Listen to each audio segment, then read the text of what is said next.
A little over a year and a half ago, I ended up buying this 89-year-old English stone cottage built in 1936. When I first closed on the house, it was a little rough around the edges, but we started renovating it right away. Here's a look at everything we've done in the last year and a half on this house.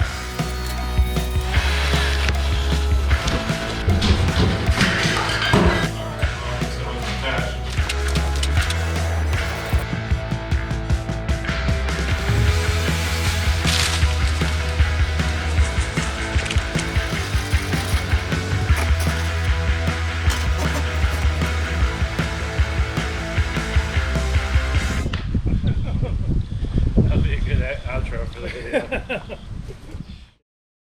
When I first bought the house, it didn't look like this on the outside.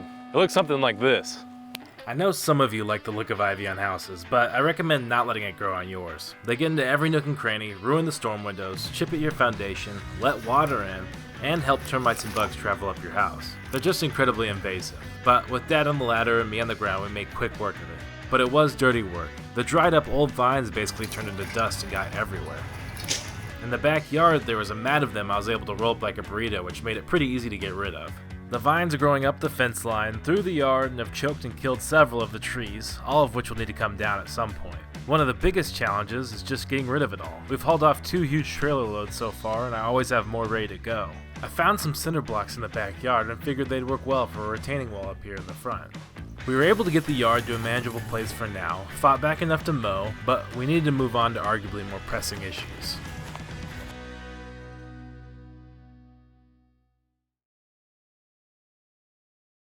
As part of the deal on the house, the last owner paid to help replace the roof. My grandma owns a roofing company, so we were able to do it for cost, but my dad and I did have to pitch in labor. This will be a quick section because I didn't record a lot of video while I was working. I worked with this crew full-time when I was 18 and hated roofing work, but it's different when it's your own house. My roof was a 1412, so I didn't get up there at all, and left that part to the professionals. I picked up shingles on the ground, held ladders, and handed up tools. The whole process went quick. They got the old shingles off and decking fixes done within the first half day. This area is the space above my garage we'll be adding a staircase to and revisiting later.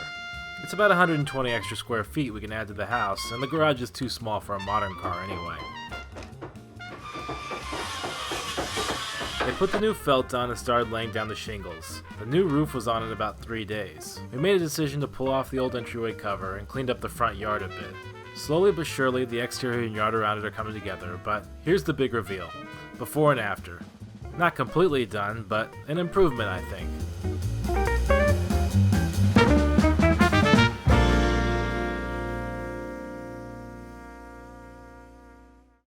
The inside wasn't in bad shape, but there were a few things to address.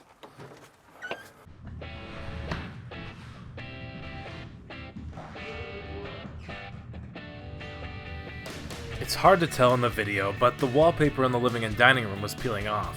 You can see how easy it's coming off here. So we made our way around, pulling it down piece by piece. Underneath was the original plaster in beautiful condition, and that's what we were trying to get back to. I know some of you will comment saying I should have left it as is, but there were about 5 layers of bubbling wallpaper and paint stacked on top of each other. The reason it was bubbling and coming off is because the house had settled in a few places over 90 years, but was pretty minor considering the age. So we added mud to those cracks and sanded that down, caulked all the trim and cabinetry around the space, cleaned and sanded the shelves, then primed everything for paint. Next we painted, of course, a quick drywall fix, then time for the big reveal. Well, before the big reveal, I put 2 coats of Danish roll on the floors, and that made all the difference in the world.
After closing on the house, the lady who sold it to me ended up giving me a DVD and a handwritten letter talking about some of the history behind it.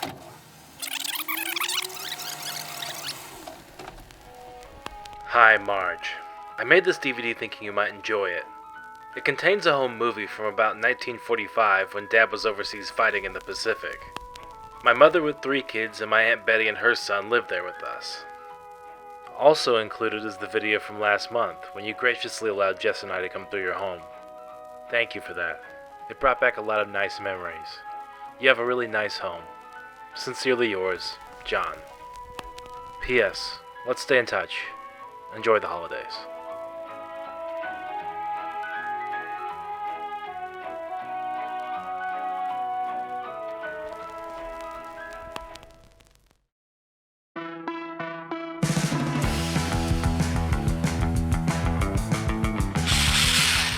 The exterior isn't done. Not even close. In fact, I'm not sure it'll ever be done. It's a constant journey. The degree to which the yard was overgrown was stunning. A monoculture of what my dad refers to as trash trees had spread all across the property.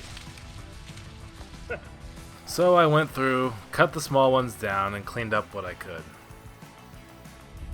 I'm trying to tackle that thing.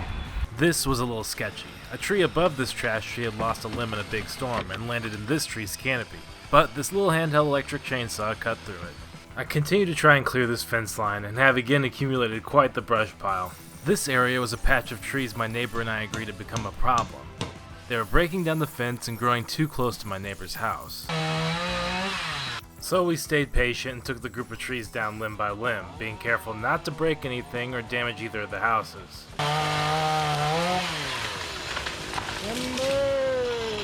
Perfect. This goes by fast, so you may not think it's much work, but this project took an entire weekend with both me and my dad working on it. We used the pole saw to whittle the branches down to a manageable size before felling the whole tree.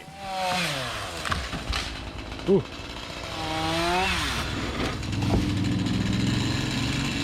One last trunk.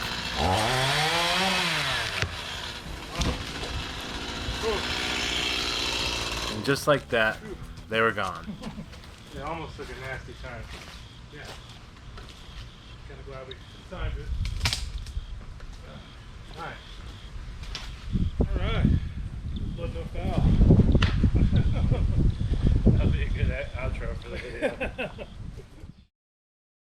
The kitchen was a little dark and outdated when I first got here, but there was nothing wrong with it. Everything still worked fine. So I invested some time and a little bit of money just to brighten the space up and make it work a little better for me. Ah yes, arguably the most important part, the kitchen. Dark, dirty, and dated, but functional. She just needs some love. Someday I'll remodel it, but for now, Cabinets off. Painting, painting, painting, painting. Lots more to do. and there was a lot more to do. Cleaning and priming everything alone was no small task. There were over a dozen drawers and cabinets, each of which needed to be cleaned, prepped by removing the hardware, primed, then at least 2 coats of paint. Clean paint, etc., etc. If I'm being honest, this is where some of the process started to get to me. It can be tough to take all this on, but you have to learn to compartmentalize these projects. Another tough part was some of this ended up being a bit of a waste of time. The old hardware never cleaned up like I wanted it to, and painting the floor didn't work and turned into a huge mess. But you just keep going. I painted the walls, hung the cabinets back up, and moved on. No matter how old I get, holding the flashlight for my dad will always make me feel like a kid again. And yes, he still tells me I'm holding it wrong, but I was trying to avoid the pieces of towel flying into my eye. This whole project wouldn't have happened without my pops though. The backsplash is something I wanted, but I've never worked with tile before. We had to go back and forth a few times to cut the tiles to size, but it went pretty quickly. Measurements for the offset tiles, back outside to cut that down. Then just run with the whole row and set them in place.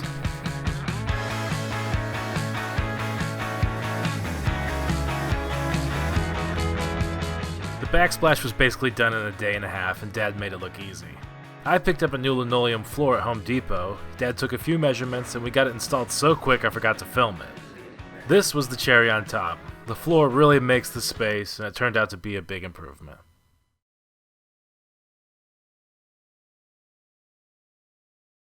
The basement was pretty dark and dingy when I first moved in. We started demolition, saved whatever materials we could for future projects, and got to work.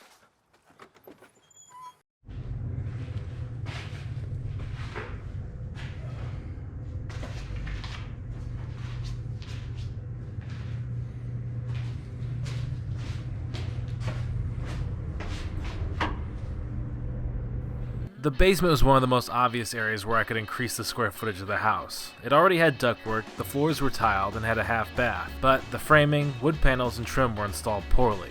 So, we pulled them off and the drop ceiling too. It was claustrophobic with the low ceiling, and we opted to go for an open industrial look.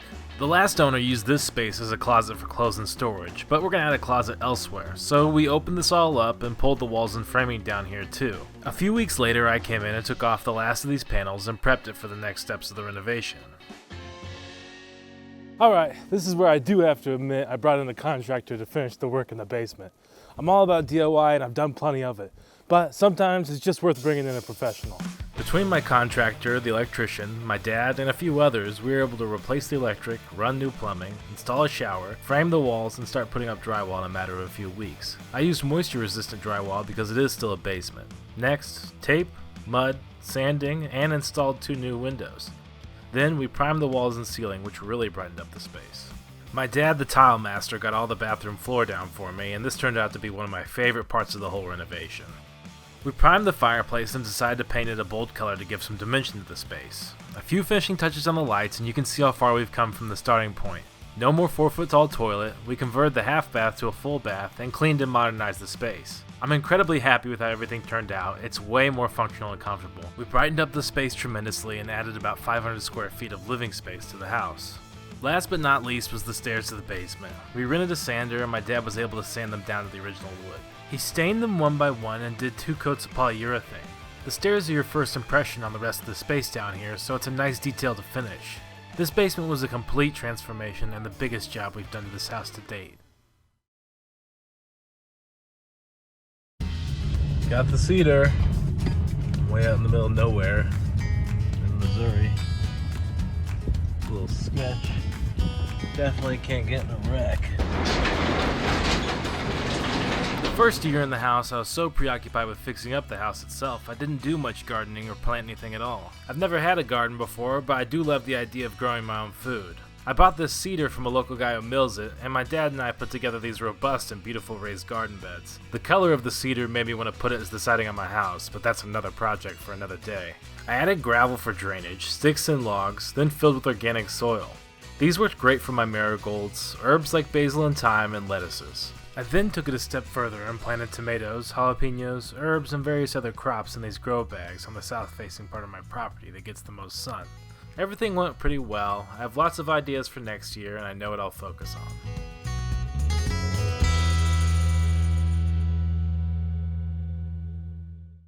Now that we got the vines cut down, I'm gonna put weed fabric on top and then the 7 tons of rock I got delivered this week to cover the whole thing up, help with drainage, and make it look a little better. After taking down those trees in the backyard, we replaced the fence on that side of the house. The hardest part was getting the old posts and concrete out, but once we did, everything went quick. We hung the gate up and went back to landscaping. The pathway around the house was consistently a muddy mess after it rained, and I was having issues with getting water away from the house and general drainage. So we cut this path and cleared everything out for a gravel pathway. We put landscape fabric down and set the outline with bricks I had laying around. Then we started laying out some rock. We took turns shoveling it so we wouldn't wear our backs out and got a few layers down. We finished evening out this pathway, then moved to the other side of the house, where we basically needed to do the same. But we also added a channel for the water to travel down since it's on a bit more of a slope. In the front, we laid down fabric and threw rock on top. We dumped a few more barrels down that day, but my dad came by the next day and finished all of this while I was at work. That same week, a tree guy came out to remove this huge, dangerous dead tree from the side of the property.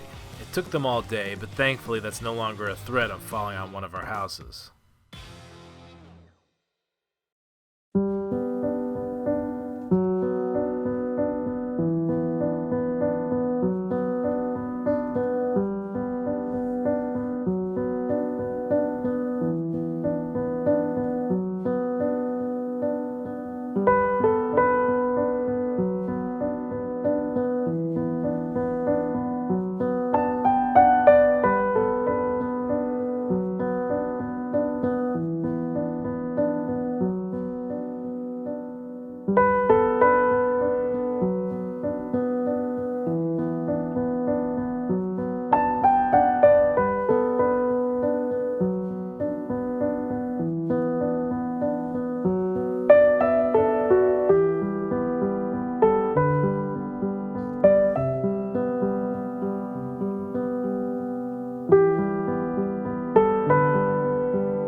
not at my destination yet with the house, but I am making progress.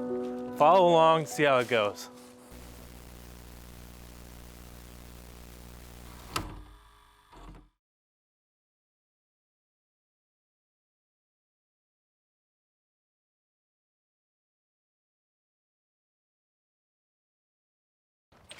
In the next episode, we're going to finish insulating the garage and convert it into an additional living space.